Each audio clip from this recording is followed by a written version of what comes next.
In part 2 of our series at No.6 Cavendish, exploring the history of Cohiba through its incredible cigars, I'm here again with Ajay Patel and Rekha Patel at No.6 Cavendish. Of course, no stranger to any aficionado of Cuban cigars. No.6, of course, here in London has already established itself as a cornerstone of the cigar community.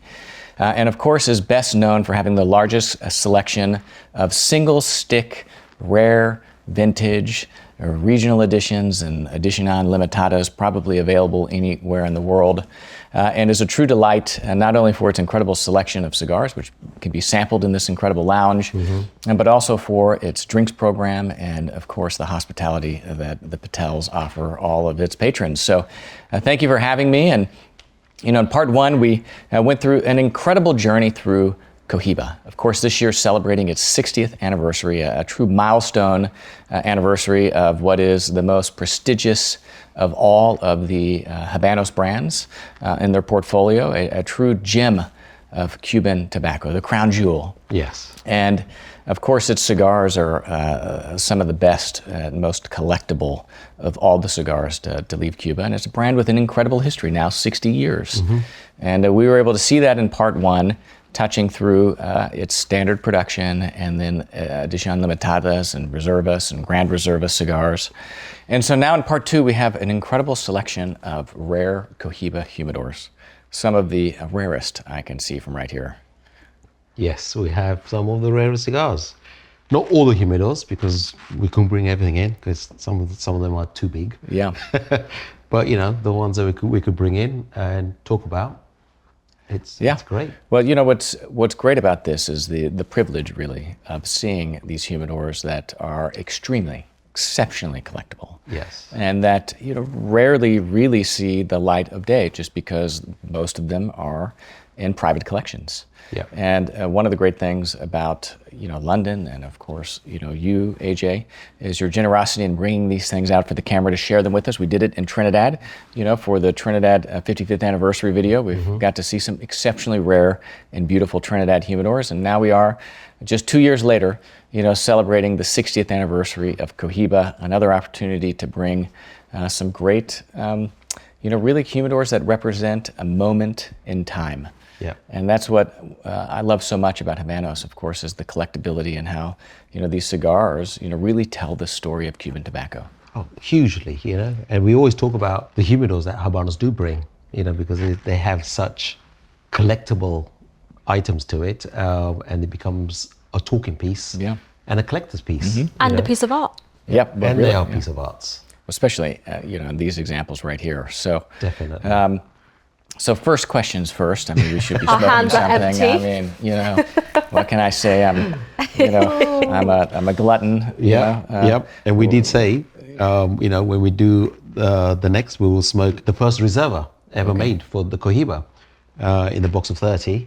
And in that video, we did each choose silently, which of the 4 vitolas that we would smoke, given the opportunity, and here we are. And as promised, it's great to experience these moments together. Yeah. And just to see, it's been a while for myself. Rekha has had you smoked the Reserva before, but it's been a while. But for us, it's been a long time since we've, Well, they're special cigars. They're certainly not everyday cigars. No, for sure not. No, definitely not. So so let's. Let me see if I can remember what you all picked. Well, so this is the Reserva. This was the first Reserva that came out, and it was interestingly in a humidor with 5 different vitolas. Yes. And I guess 30 cigars in total, in a beautifully varnished dress box. Isn't it? And I mean, there's a lot of choice here. Yeah. But we're going to go with what it is we chose originally. what featured us earlier. What one did you choose? Mine was the Pyramid. The Pyramid. Okay, so you picked the Cohiba Pyramid. Wow, look at this! What a privilege and a treat. Yeah. Even he is excited at the. He knows how amazing the cigar's going to be. You're going to have one as well? I'm going to give you this one. Because you always say size doesn't matter. No, I said I'm going to smoke the Expendidos. I know you did, if you but I was just what was winding this? you up. Oh, I was look, she's winding trying you to do up. me. Yes, that was your choice. I said That the is- Expendidos I would have. That is the one I'm going to enjoy. And I'm very happy with my decision because after the one we've just had, Which was an incredible 1988 Liguito number 1. Liguito number Lancero. What a The cigar, original wasn't it? Cohiba, which was delicious. Yes. And now we're going to follow it up with something equally, profound. Yes, I'm definitely. very excited for this. Wow, thank you for this. Wow, just look at the script on the Reserva on the band. Oh, mine's a beautiful draw. Even before cutting, like we showed everybody what we do before we cut, light. You can feel the cigar breathing. Yeah. Just needs a slither. Oops. And so let me ask, so for a Pyramides, how far down would you cut it? So not too far because you don't, draw. I would say just up to there. Okay. Yeah, because the draw is going to be super easy. You can just feel by the weight of the cigar. When the cigar is really, really heavy, it's going to give you a tighter draw. This is a light cigar, but obviously, since 2000 and what was the box code on this? 2002, right? Yes, it was 2002. 2002. Yeah. Yeah. How's the draw? Perfect. Beautiful. Wow. Can I have the cutter, please? The cutter? Ah, yes, of course. Got too hot. There we go. And I know earlier we said, using the jet on cigars like this, but just savor the moment.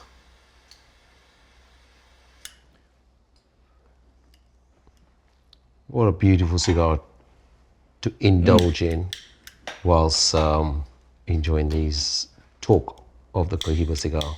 Okay, well, it's telling me that I shouldn't be rushing this. And so I will You're there already, huh? You should be wait there already. until... Well, I'm impatient. There you go. Oh, there you go.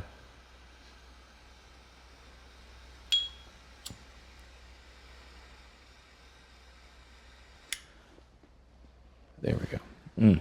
Wow. What a difference between the Lanceros we smoked to this. Sweeter, right? It's sweet, but it's more fragranty. It's more aromatic.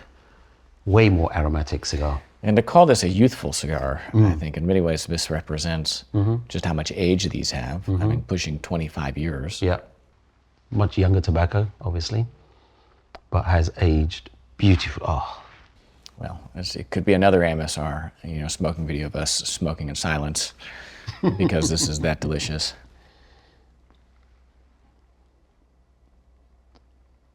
but again, wow.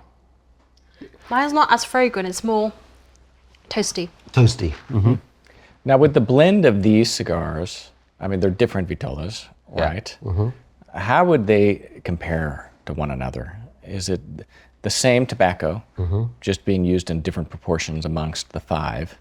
So they would all taste similar, but then would still be different because they are different formats? Correct.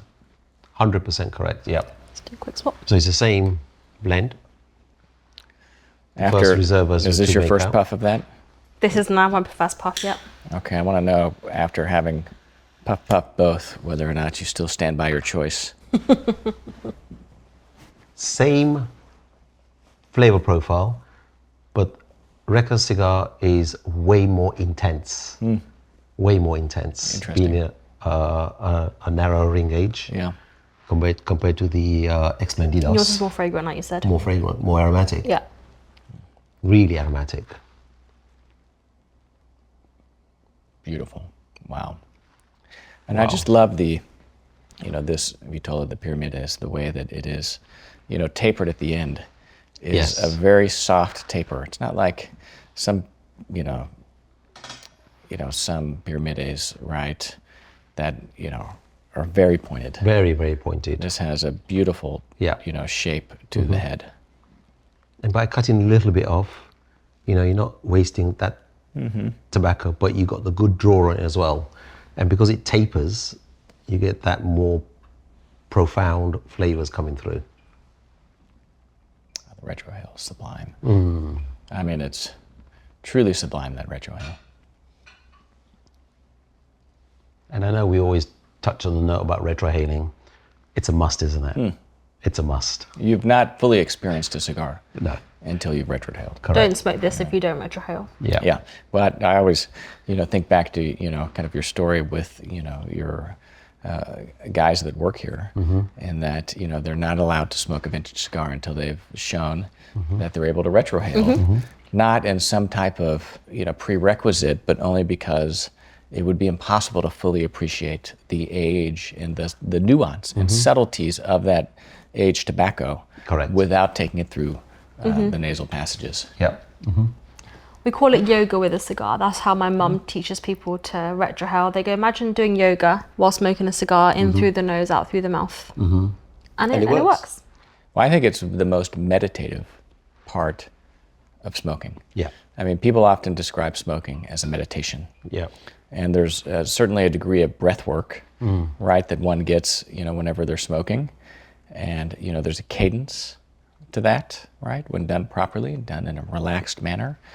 I mean, you don't smoke a cigar quickly like you do a cigarette or other tobacco.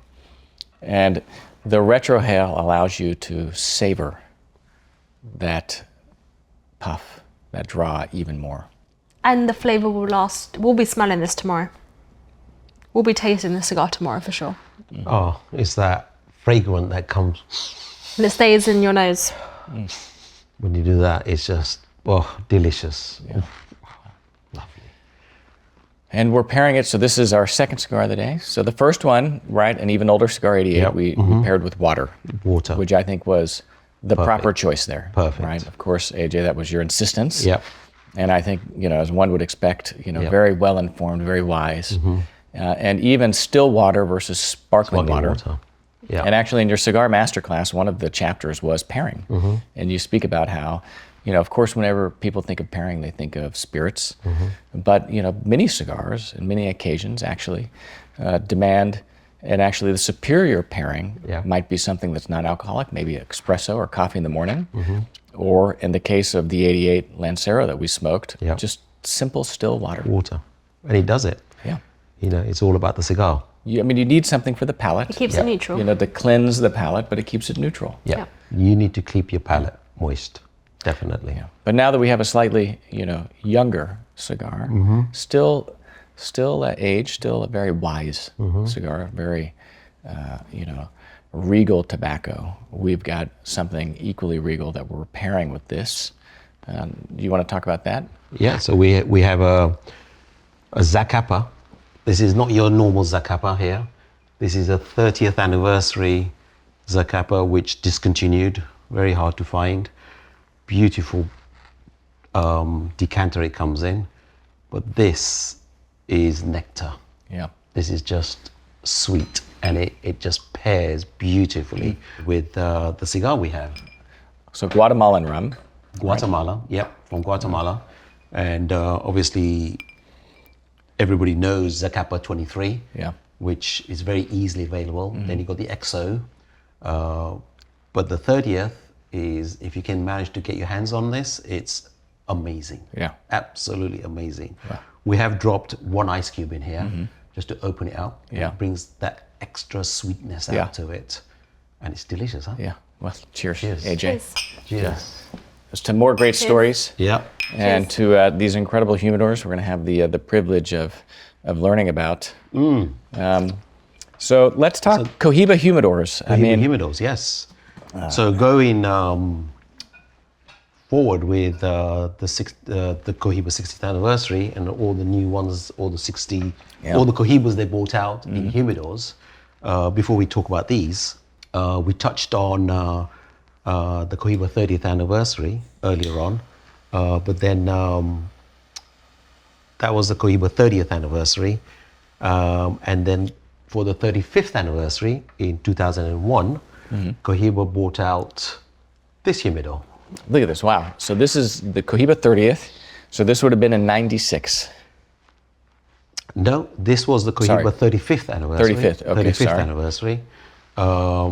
Because for the 30th, just to recap, they made 3 different types. They made the Cohiba humidor with 50 cigars in it. which is called the Robusto Especial. Then they made the Guaysamine, which they had all the Siglo range in it.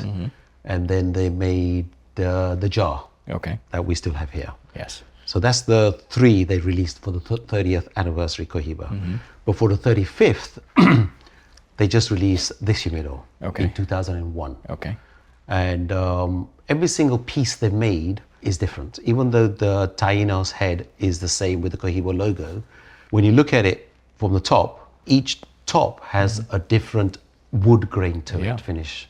So no one humidor is the same. Yeah. They're all different, which is very unique as well. Okay. You know, because when we talk about the Cohiba 40th anniversary, that's all the same. Yeah. But with this, it's just the first time they made a humidor with 135 cigars. Okay. Wow. To celebrate 35 years of Cohiba anniversary. And they couldn't do a humidor with 35 cigars, could they? So 135. And only, like I said earlier, only 500 made. 500. So there's not many. Yeah. If you think about it, only 500 for the world is not many at all. But if I open it up. You want to give me your cigar? I'll happily hold that. Yeah, it's changed. It's changed already. Keep it alight. Very simple, but it's all about the lid here. Okay. And the way they've done it is that you've got, before I pull it out, if people have a walk-in humidor, this whole unit comes out and you can put it into your humidor. Yeah. So you can have the humidor on display by itself. Yeah. So it's brilliant. And I know a lot of collectors, you know, especially with some of the festival humidors, will take the cigars out and keep them in their walk-in. Yeah. Right, for safer keeping. Of course. Yeah. Unless you have a huge mansion. Yeah. Well, even if you have a large walk-in, I mean, the auction humidors, you're not fitting inside of a walk-in humidor. I mean, unless it's a gigantic walk-in humidor. Huge. And then I'll show you on the lid as well, which you can just about see it from probably your angle. It's got the actual logo of the 35th anniversary printed on it in gold. Wow. Yeah. And then... That's beautiful. Look at that. And each one was numbered. They have a small plaque here in the corner. And then you have the Cohiba. We'll do this so you can see. Wow. Look at that. And so this, like the box that we're smoking from, was a collection of different vitolas. Correct. Offered in a single humidor. Let's all pick a vitola. What one would you smoke? No. Well, this is an easy answer. You see, so the layout. It's very much the same. Very much the same, isn't it? Yep. Well, obviously, what they've done here is they've put the Cohiba 30th anniversary band on every single one, which makes it even more unique. Yeah. Yeah. And that's a good thing about it. When they make unique humidors, you got to have a unique band to it. So it differentiates from your standard to your special ones. You know, so you can't just, if they put the normal bands on it, people can just exchange the cigars. Yeah. But at least they can't. Yeah. You know. But then what do you have in here? You have the Cohiba Pyramid, you have the Cohiba Robustos, Cohiba Exprendidos, Lanceros, Corona Especial, and the A. You don't see A in Cohibas that often. No. Only super special humidor releases. And the humidors they make for the festival, have A's. they have A's in it. Yeah. And then from the 50th anniversary, they started making the Cohiba Maravilla cigar, which is even bigger than this. So big cigar, big cigar. And what's amazing about a cigar like this is, again, since it's a long filler, yes, right, it's a single leaf that is running the entire distance of the cigar, the length of the cigar. And so finding leaves, you know, from the various levels of the plant in that size is difficult, right? And then finding wrapper is probably the most difficult part, right? And Cohiba, of course, having such a high standard for just the beauty of the wrapper is, you know, to get the consistency all but as impossible. well. Yeah. Don't drop your ash on the cigars. To get the consistency as well, which is difficult. Well, obviously in 2001, you know, they didn't have a problem of wrappers like they do now.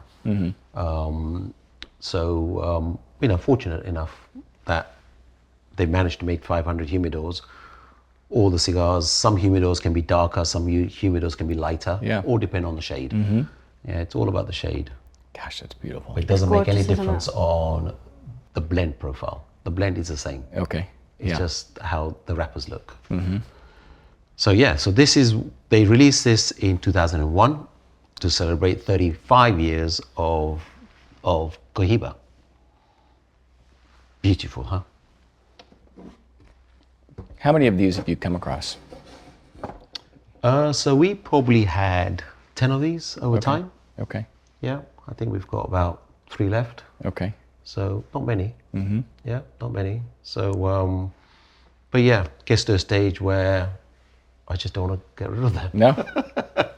Well, again, I mean, it's a piece of history, Yes. right? It And is. it's incredible to look at the history of Cuban tobacco through the various cigars that they've released because it kind of tells that story. And anyone that's been to the Habanos festival, can think back of the moments that those special humidors or cigars have been released. Yep.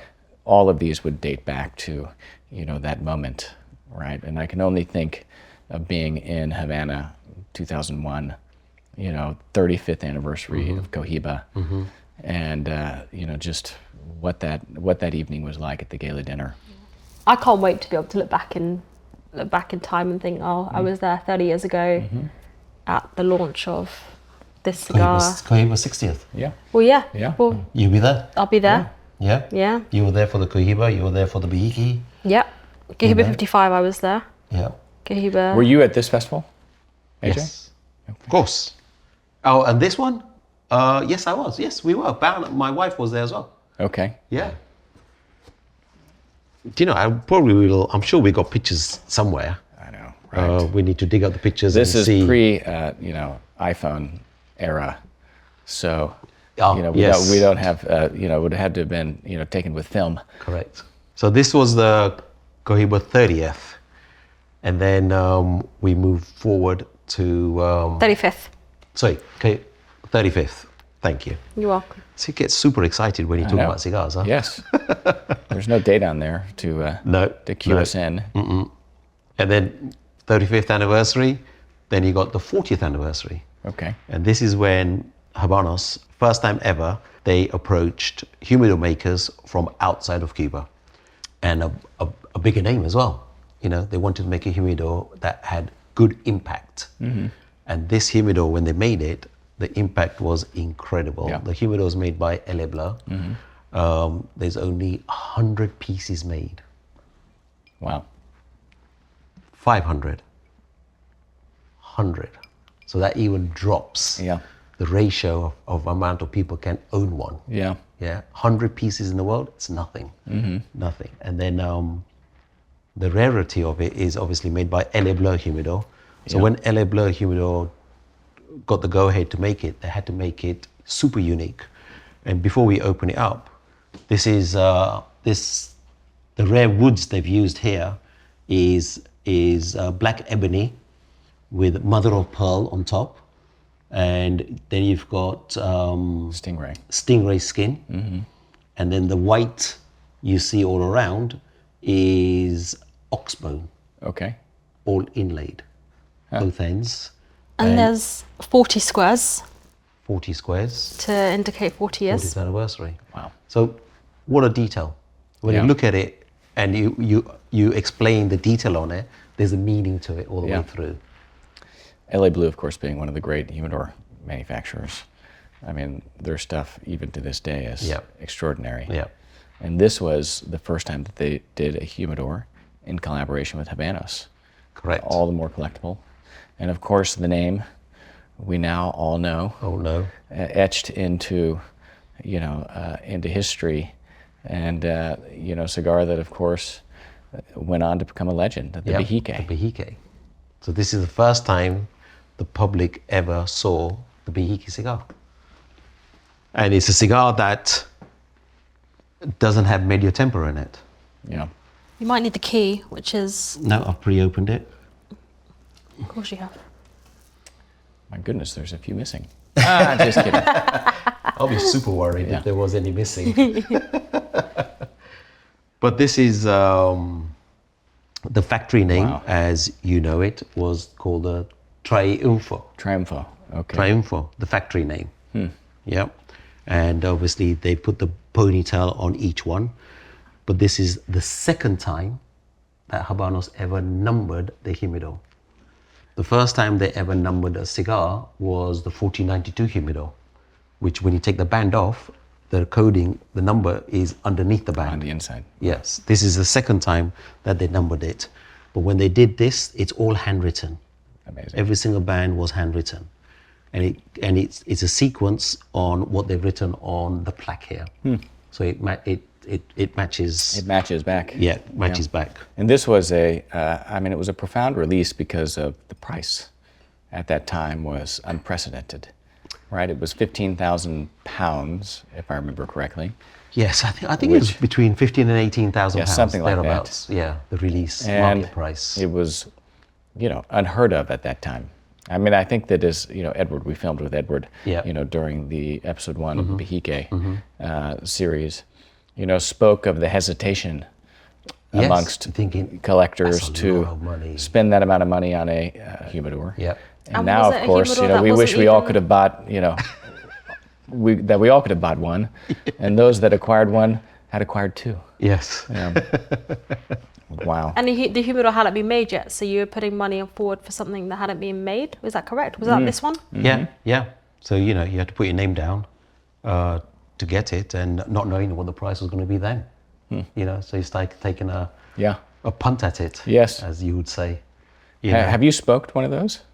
I've been lucky enough to have smoked one of these. Yes, because one of my customers, a few of my customers who's bought these humidors from us, opened one up, and no, he wanted to open one up, and I said to him, "Why? Why do you want to open one up?"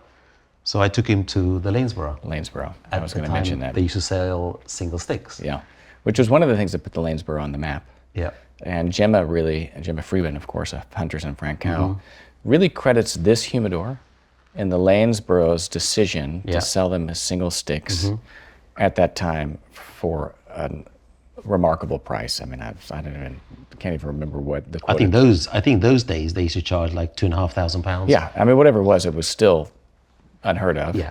And to everyone's astonishment, they sold. They sold. Yes. And that's what, in many ways, kind of catalyzed the beginning of these ultra luxurious sampling rooms here in London. What a piece! What a piece! And it's a piece that people still talk about. If you ever talk about the Behike cigar, people always talk about this humidor. Yeah. This has a super history to it because there's only 100 made. Yeah. If there's 500 made, it would be a different story. Yeah. But because there's only 100 made. Yeah. Has any humidor been made in lesser quantity? No. Or is it the rarest of all? This is probably the rarest of all. Wow. And what's interesting about this is that this, of course, is the namesake for what then became the standard production Behike in 2010, which we still enjoy now, which just celebrated its 15th anniversary. And what's interesting is that this did not have the medio tiempo. The medio tiempo did not come into existence really in a cigar in kind of the modern era until the 2010 launch of the Behike.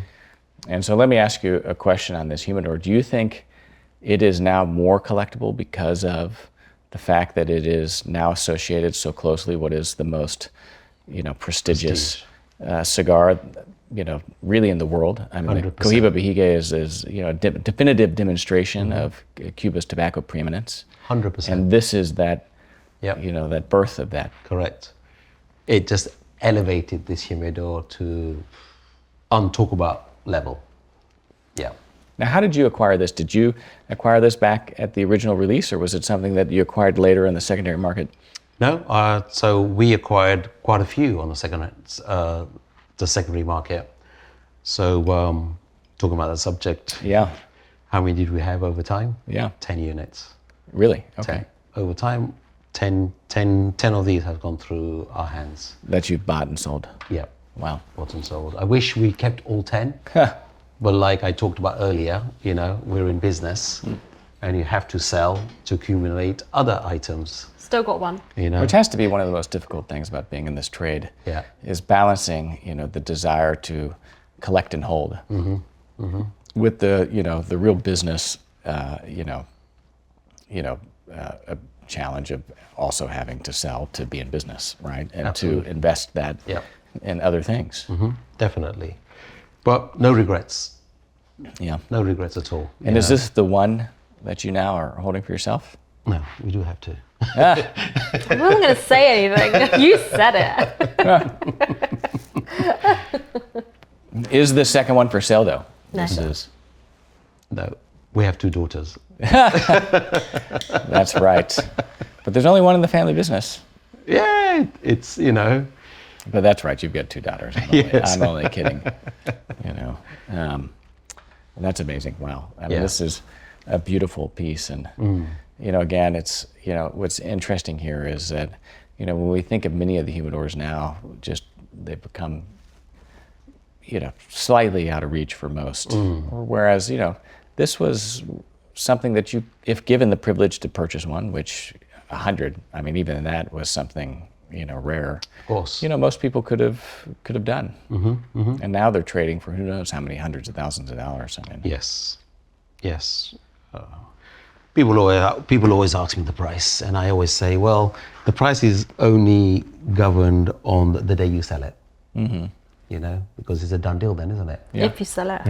Well, and at that point, it's in many ways an auction, which is like the price is a function of where the buyer and seller meet. Exactly. And these are so rare that I mean, in a given decade, I mean, who can even imagine how many actually trade hands? Yeah. Which is one of the great things about, of course, you here at No. 6, of course, is having these in your collection to bring out and showcase. Yeah. And to just show let us. you know, we don't keep these here. No, of course, yeah. We put them back in the vault. Well, I can only imagine the security. It's like, self-reinforced concrete. Yes. 100%. More than fingerprint entry. Yeah. Fingerprint entry. More than thing. It's like you pass the Dobermans, the pack of wild wolves, but that's only if if you get past Rio. That's only if you get through the moat with the crocodiles. Yeah. It's true. Yeah. But what a piece. What a piece. It's a piece that it'll always get talked about forever. And you mentioned something, only 100 pieces made, but out of 100 pieces, how many pieces are still intact? Yeah. I don't think there'd be that many. Yeah, I wonder what that it number can be is. even in single digits.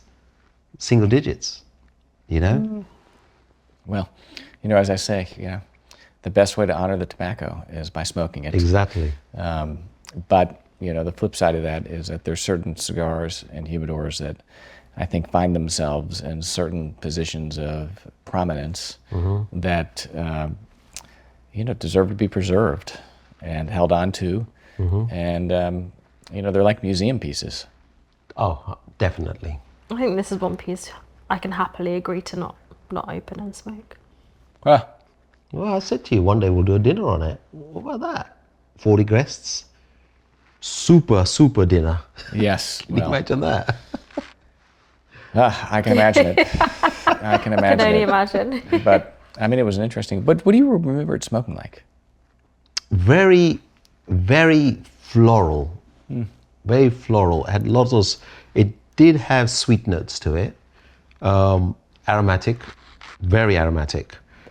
Body wise, it only picked up body wise after halfway, Okay. but it wasn't pow of a cigar. Yeah. Yeah, very linear, very balanced. I would say more of a chocolatey style. Yeah. Not super peppery. Yeah. I mean, amazing how smooth this is smoking. I mean, it is a truly sublime cigar, and it's so different than the other one we smoked right before this. Completely. Very aromatic, mine is. Yours has got a bit more strength, right? It's got more strength, less aroma, very rich. Rich. Yeah. Yeah. Mine is fuller bodied, right? Certainly more rich, incredibly smooth. Yeah. But the smoke has more texture. More texture. It's more creamy. More texture, more Right. cream. Yeah. And of course, in the Piramides, you get even Tapers through. better smoke because of the way that it tapers. I mean, you get Yeah. a full draw. I mean, this delivers.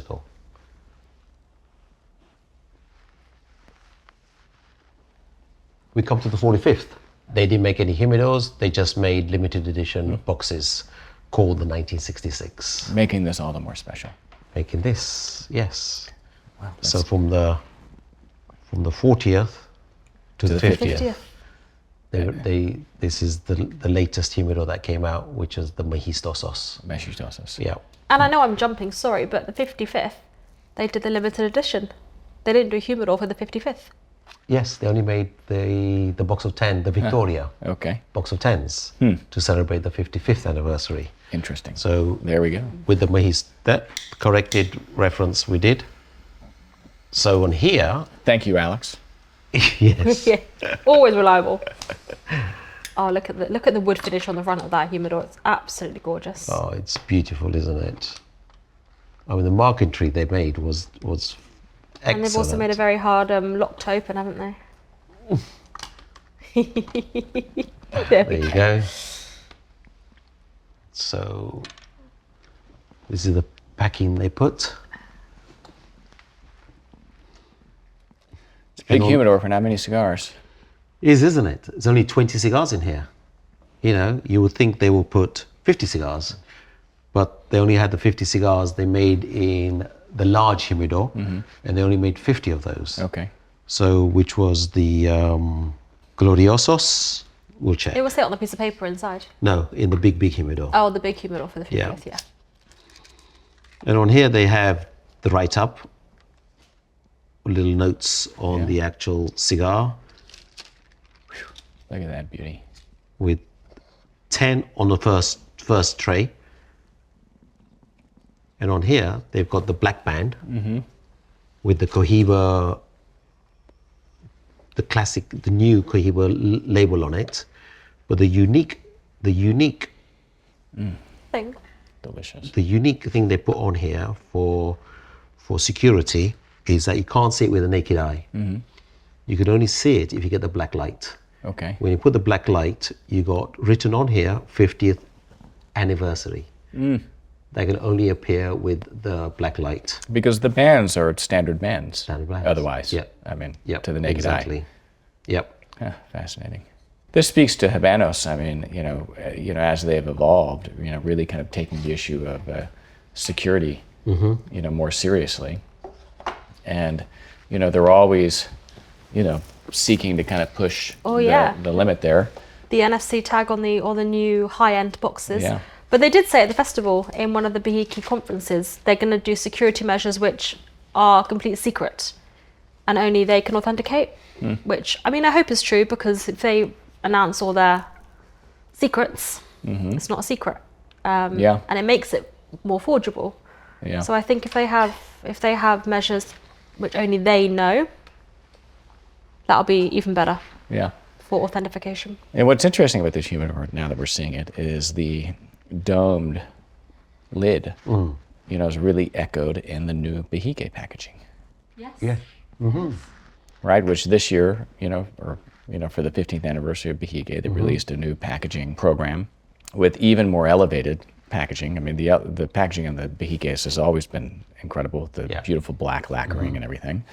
And, they've even further elevated that, as it reached the milestone on its 15th anniversary. Yep. I love that, because then it gives the Behike we have now and the ones that we now call current, it gives that more history, because we're moving forward in time, like the bands, Yeah. So that means all the first release Behikes that we have now, we should keep everything.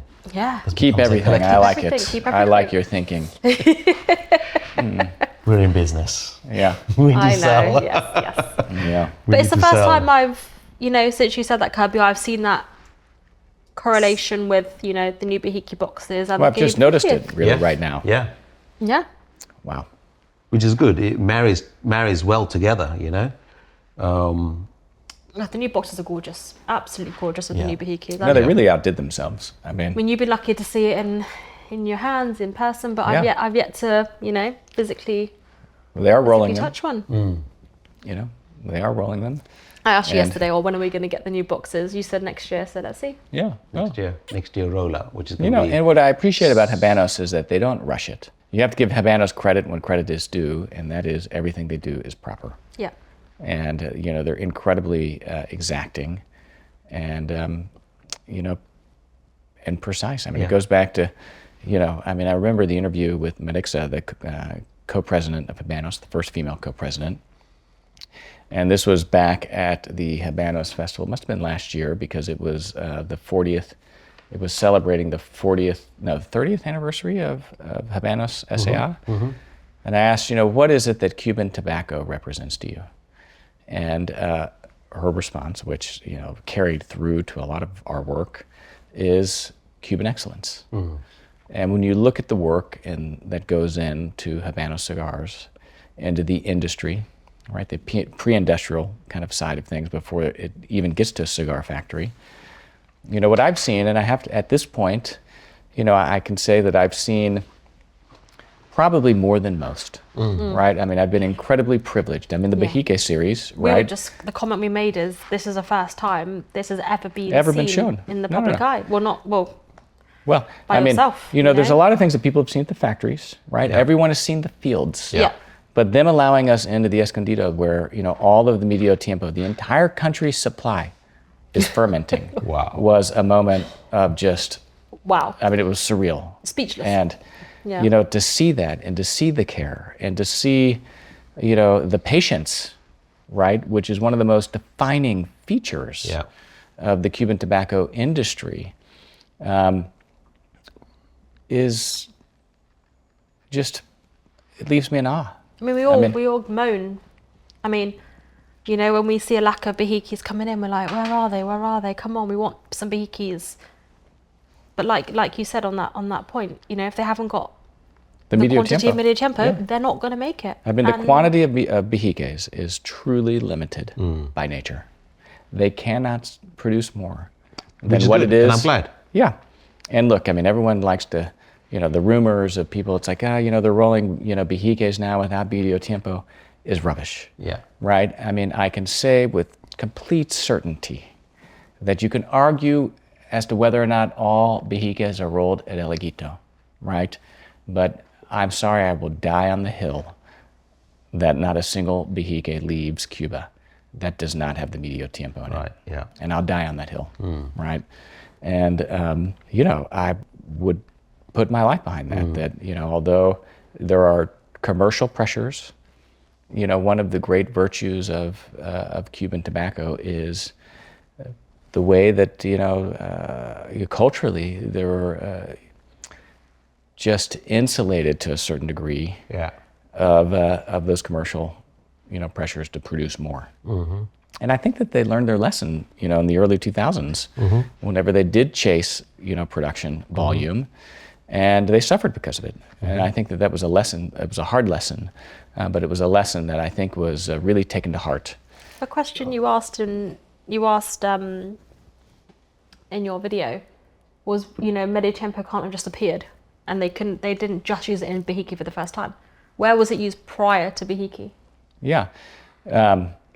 It was used in other cigars or in cigarettes, right? I mean, it was filtered out and used apart. The prestigeness of it was not known. Well, you know, the prestige wasn't known, but I think, you know, more than anything else, the volumes didn't exist for it to be usable in any commercial way, right? In any specific commercial way.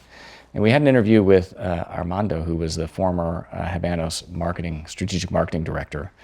And he describes the eureka moment when they had someone from Cuba that was traveling through Spain, found this book from the 19th century about Cuban tobacco, and it spoke of the medio tiempo. Right. The medio tiempo always existed. Yeah. I mean, it's a genetic kind of variation. It's a natural variation, right? And it existed. And it was that book that gave them the idea to then go search for the medio tiempo.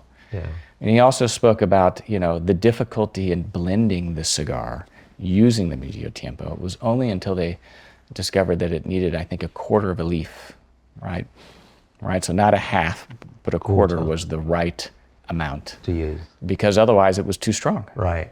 And, it's incredible to think, again, like their search, because they knew that the Behike had to have something in its DNA that made it different and special, because this was going to be their crown jewel of the entire industry. I mean, it is, without question, a definitive demonstration of Cuban tobacco preeminence. Yeah. And they were very methodical and very careful and very intentional about everything that went into the development of that cigar. And, I mean, what a cigar they made. What a cigar. Right? I mean, regardless of what you think of price, no one that's ever smoked one can deny that it is not a phenomenal cigar. Oh, yeah.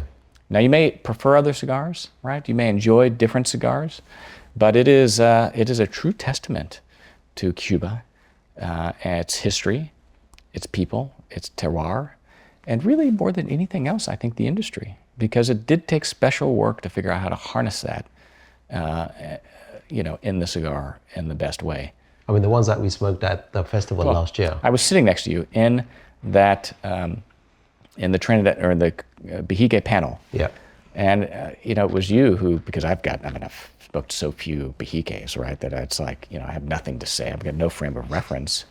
And it was you, and it stuck with me, who said that these Behikes were smoking as good, if not better, than the original release in 2010. Correct. And coming from you, someone that knows, someone that smoked an incredible amount of Behikes. Yeah. Right? And your palate. Rekha's first Behike 56 was with me, right? But, And it blew her. It blew her. It did. But it was amazing. I tell you what, when you've experienced that, what that's about. If you haven't got a little bit of a wobbly leg after Behike. Yeah, definitely. I mean, it is a true indulgence. I mean, after smoking, tobacco. We smoked the 54 at one of the conferences. Oh, that was just delicious. And he was like, wow, this is how. No, that was the one we smoked together. Yeah. Phenomenal. I mean, amazing seminar. But I think I was just sitting there smoking the cigar, to be honest. You're not listening. Yeah. Very interesting seminar. I was just in awe. It was an interesting seminar. I have to say I was nervous, kind of thinking to myself, what is it that they're going to talk about, that contradicts or in some ways isn't consistent with what it was that we filmed, in our Behike documentary, and everything was consistent. Yeah. And, luckily we had headphones. There was that a worked. sigh of relief after that, because we really. That's when I first found out that they never used medio tiempo in the 40th Anniversary Humidor. You knew that because that was in our Behike documentary we released 2 weeks before the festival. Correct. Yeah. Correct. And that just proved it. Yeah. Yeah. And thinking, wow, and it's good that they mentioned it as well. Yeah. Be clear about it. Yeah. It's one of the things that I've, really kind of pushed on is that, again, everyone knows the factories. Everyone's been to one. Not everyone, but, anyone that's been going to Cuba has been to a factory. Everyone that's been going to Cuba has been to a plantation. But what happens in the middle? I still haven't gone to a plantation in You Cuba. haven't gone to a plantation? No. Well, it's a long drive. It's that drive to Pinar del Rio is not one that I, We might jump at the sacrifice one of opportunity. our day plans to go to Pinar del Rio, because I would love to go. It's beautiful. I would like to go outside the seasons, outside the festival, because Yeah. then you A get little crowded during the festival. Yeah. But I have to say, during the festival, they put on a great program. Right. I was speaking with Vanessa from 5 Hartford. 5 Hartford Street Yeah. and Mark's Club Yeah. and George. And they put on a special program for, women in tobacco that went to female-run plantations. And she was, she said it was incredible. And again, this speaks to, just the work that goes into the Habanos festival and everything. And, again, they roll a lot of cigars for the festival, right? And again, people like to, complain that sometimes the cigars are a little fresh or feel rushed. But those Behikes, in this last festival were flawless. Oh, Every 100%. single one of them. 100%. And if that's what we're going to get next year, wow. I'm excited. People who are going to spend that kind of money, they're in for a journey. Yes. They are in for a journey. Well, that's it. As I say, is, to smoke a Behike is to arrive at the summit of connoisseurship.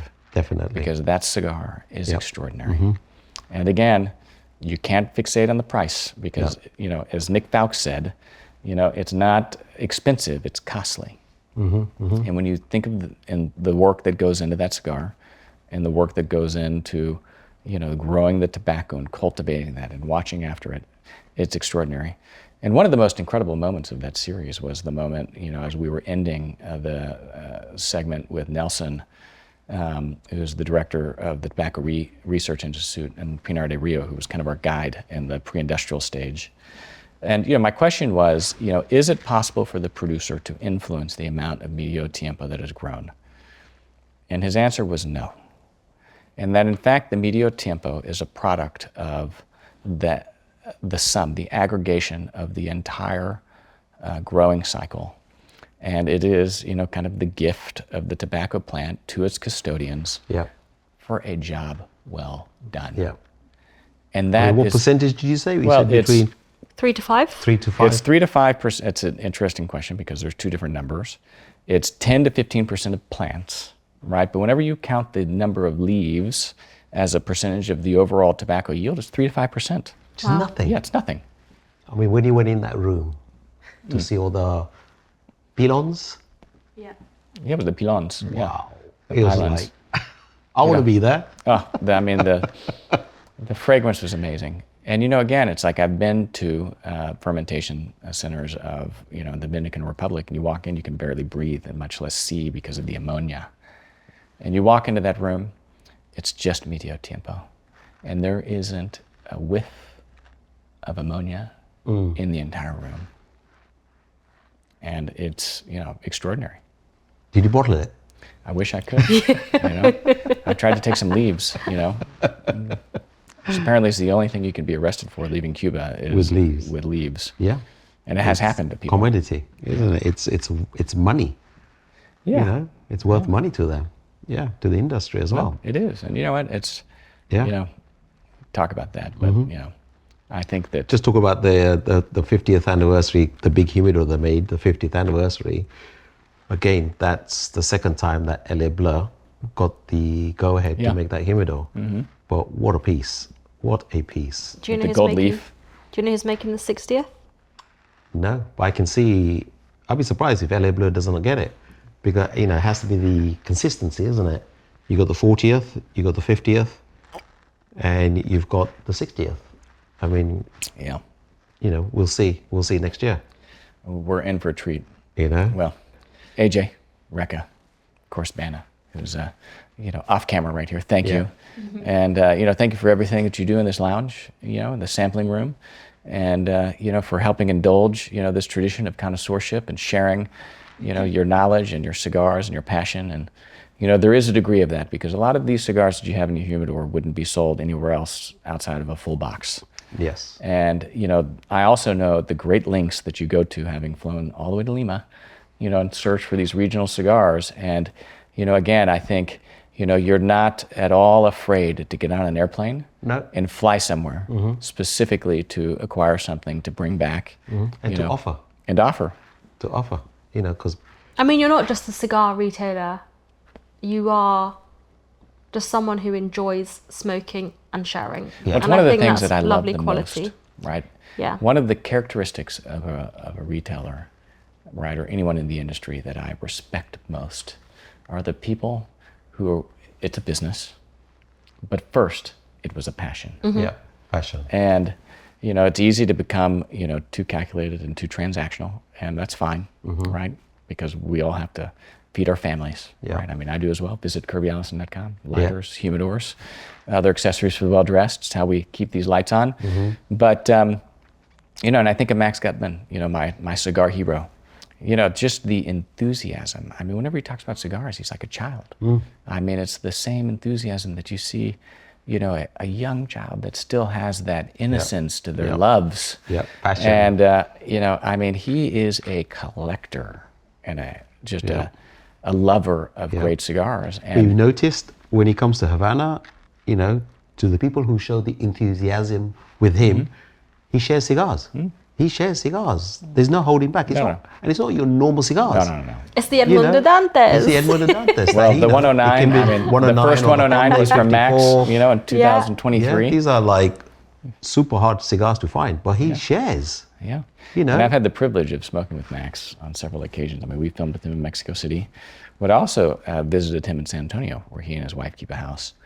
And I left with the goodie bag of all goodie bags. I mean, it was like I felt, you know, it was at some point uncomfortable, you know, accepting such generosity. I know, you showed me what you get, and I went, holy. And wow. I was like, Max, please, no. I mean, it's like, yes, but no.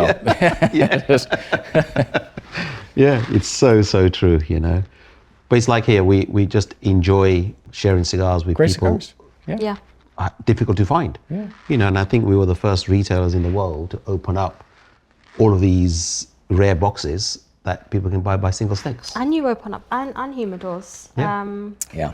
You know, and that's what people say to us. Oh, open a No. 6 Cavendish here, open a No. 6 Cavendish there. But for us, it's not about quantity. It's about quality. Place. And that's what makes it special. And keeping it small and intimate and a family-run business. The other thing Rekha said, because we've had the privilege of filming with Rekha on several occasions, one being a series that we released with Hunters and Francois on everyday cigars. And one of the things Rekha said that I really appreciated was how here at No. 6, you prefer to keep the cigars in their original boxes. Yes. Yeah.